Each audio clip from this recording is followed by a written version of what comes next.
প্রধান শিক্ষক মহোদয় উনিও বক্তব্য রাখবেন, তাই আমি আর বিশেষ কিছু বলছি না।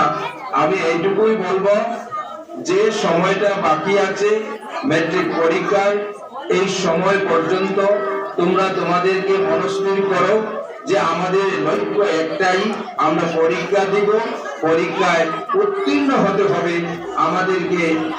আর যেই মাত্র কয়েকটা দিন রয়েছে, এই কয়েকটা দিন আমরা মন দিয়ে পড়াশোনা করব। আর আমরা যারা শিক্ষকরা রয়েছি, তোমাদের কোনো ডাউট থাকে কোনো সাবজেক্টে, কোনো বিষয়ের উপর, কোনো টপিকের উপর, যে কোনো সময় আমরা বিদ্যালয়ে আছি, আমাদের কাছে আসলে আমরা সেই ডাউট ক্লিয়ার করে দেওয়ার চেষ্টা করব ইনশাআল্লাহ। আর আমি এইটুকুই বলছি, মন দিয়ে পড়াশোনা করো, তোমাদের জীবনকে প্রতিষ্ঠিত করো। জীবন শুনো, কোনোদিনই কোনো মানুষই চেষ্টা ছাড়া সে সফল হতে পারে না। It is a lesson you should hear. Try again. It is a lesson you should hear. Try again. If at first prevail, then success. এখানে কি বলা হয়েছে, তোমাদের যদি একটা পাঠ কঠিন মনে হয়, তোমরা আবার চেষ্টা করো। একবার যদি তোমরা অনুত্তীর্ণ হও, আবার চেষ্টা করো তোমাদের। এখানে বলা হয়েছে, it is not a matter of disgrace, time will bring you your reward. সময় এনে দেবে তোমাকে তোমাদের পুরস্কার। তোমরা চেষ্টা চালিয়ে যাও, চেষ্টা করো, সময় তোমাদেরকে তোমাদের পুরস্কার দিবে। তাই সময় খুব গুরুত্বপূর্ণ একটা জিনিস। সময়কে যারা দাম দিবে, সময়কে যারা গুরুত্ব দিবে, তারাই জীবনে সফলতা অর্জন করতে পারবে।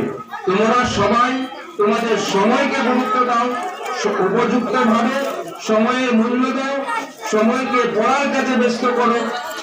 আজকাল মোবাইলে ব্যস্ত না হয়ে মোবাইলের ইউজেস যেগুলো রয়েছে, এবিউজেসের দিকে তোমরা যাবে না। মোবাইলে বিভিন্ন ধরনের কিছু ক্ষতিকারক বস্তু রয়েছে, গেম রয়েছে, সেই গেমগুলা খেলে, মোবাইলে বিভিন্ন ধরনের নাটক, ওইগুলা না দেখে তোমরা শুধু বইয়ের সঙ্গে যোগাযোগ করো। এইবারে যে প্রশ্ন আসবে, তোমরা টেস্ট পরীক্ষায় তোমরা নিজে অনুধাবন করতে পেরেছো যে ম্যাথমেটিক্স এর প্রশ্ন কিভাবে হয়েছে। অনেকে বলেছে অনেক কঠিন প্রশ্ন হয়েছে, আসলে এক্সারসাইজ থেকে সেই প্রশ্নগুলো দেয় নাই।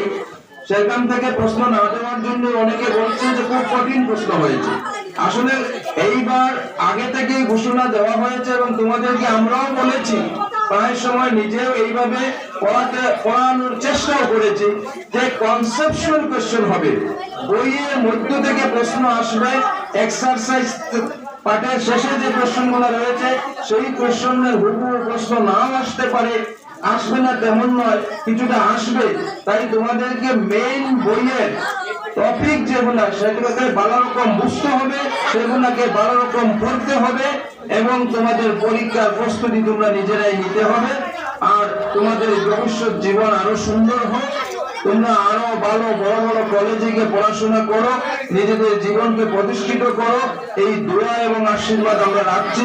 এইভাবে বলে আমি আমার বক্তব্য এখানেই শেষ করছি।